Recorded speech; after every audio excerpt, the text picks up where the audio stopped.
Between the late 1950s and the 1980s, approximately 20,000 to 30,000 First Nations, Inuit and Métis children were forcibly removed from their families by government agencies and placed in non-Indigenous foster or adoptive homes.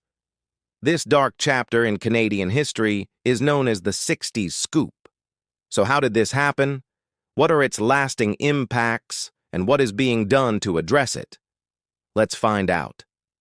During the 60s Scoop, children were taken from their families across Canada, but they were especially vulnerable if they lived on reserves or in the Northern Territories where fewer resources and social services were available. These children faced removal if they were deemed neglected or at risk. However, the criteria for these labels were deeply flawed and often based on cultural misunderstandings rather than genuine concern for the child's welfare. For example, poverty was frequently mistaken for neglect, as were some aspects of Indigenous culture such as communal living arrangements or traditional parenting practices. When child welfare workers visited homes, they often brought with them a Euro-Canadian perspective on what constituted proper child rearing, and any deviation from these norms was noted and judged.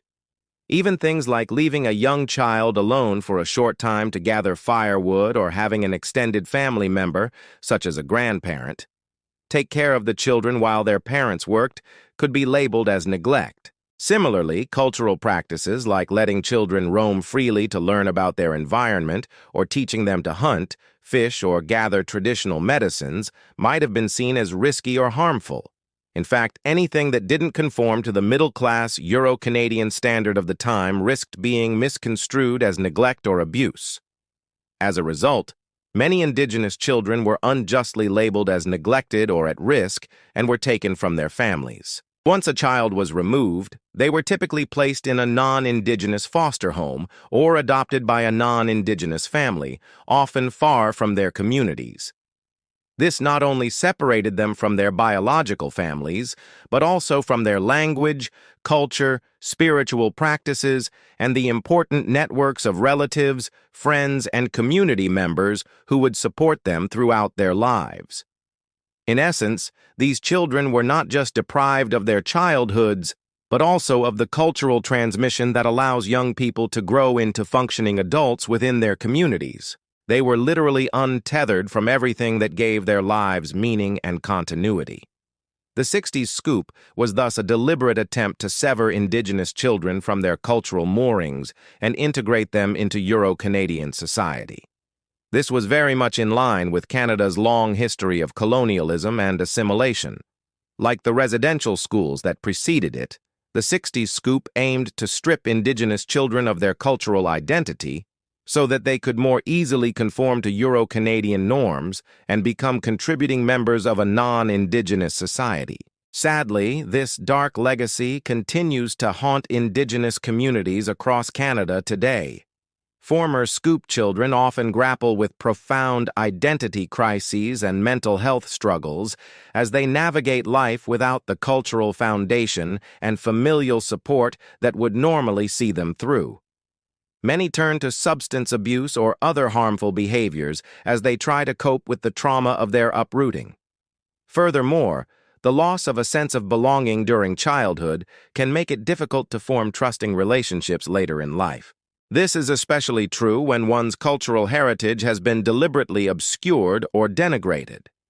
Consequently, many survivors of the 60s Scoop struggle to maintain healthy romantic partnerships, friendships, or even parent-child bonds.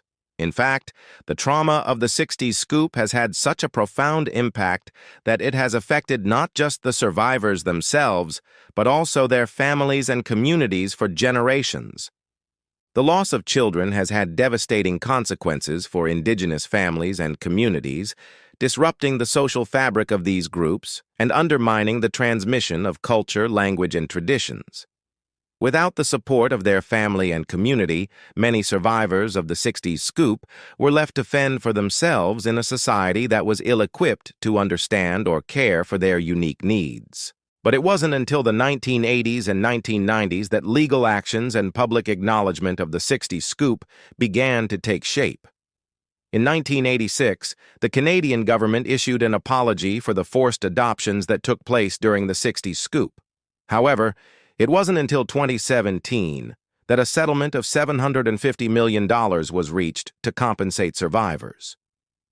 While this is a step in the right direction, it's important to remember that no amount of money can truly repair the trauma and suffering caused by the Sixties Scoop.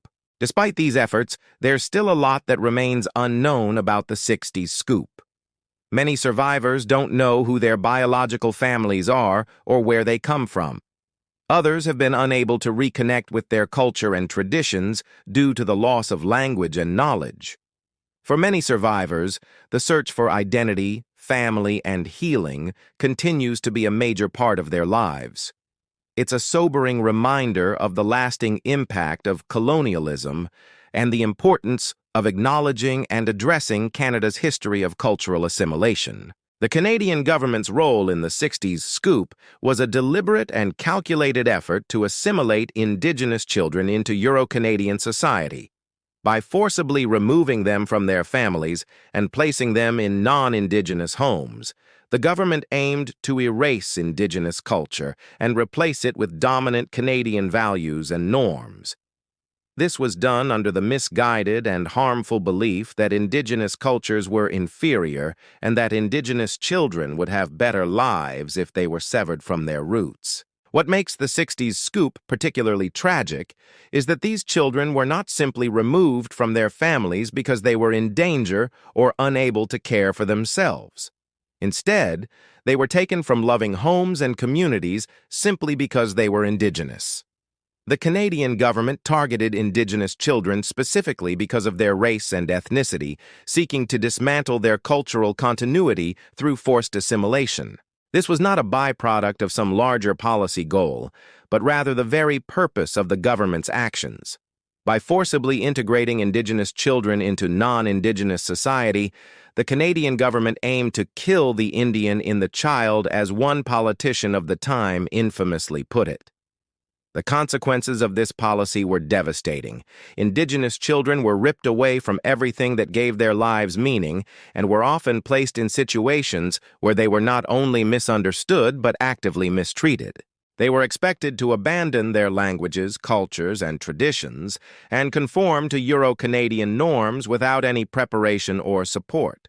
This caused profound and lasting trauma that continues to affect survivors and their families today. In addition to the harm inflicted on individual children, the Sixties Scoop also had devastating consequences for Indigenous communities as a whole. By removing so many children from their families and cultures, the Canadian government sought to weaken and ultimately destroy the social fabric of Indigenous nations. This was a deliberate and calculated strategy to undermine the ability of Indigenous peoples to pass on their traditions and knowledge from one generation to the next. The Sixties Scoop is thus a stark reminder of the dangers of colonialism and the importance of protecting and preserving cultural diversity. It's a testament to the resilience and strength of Indigenous peoples that despite the devastating impact of the Sixties Scoop, many communities have been able to maintain and revitalize their cultures and languages. However, the legacy of this dark chapter in Canadian history continues to have profound implications for Indigenous communities today. Many survivors of the Sixties Scoop continue to search for their biological families and work to reconnect with their cultural heritage.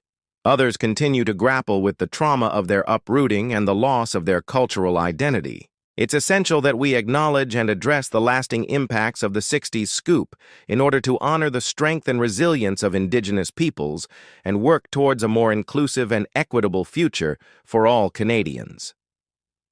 The Sixties Scoop was a dark and shameful chapter in Canadian history, and its legacy continues to have profound implications for Indigenous communities today. However, it's essential to remember that Indigenous peoples have a rich and vibrant history that predates the forced assimilation policies of the Canadian government. Despite the devastating impact of the Sixties Scoop, Indigenous cultures have thrived and adapted over millennia and will continue to do so for generations to come. It's up to all of us to learn from this dark chapter in history and work towards a future that honors the diversity and contributions of Indigenous peoples. Thank you for watching. If you enjoyed this video, please share it with others and subscribe to our channel for more educational content.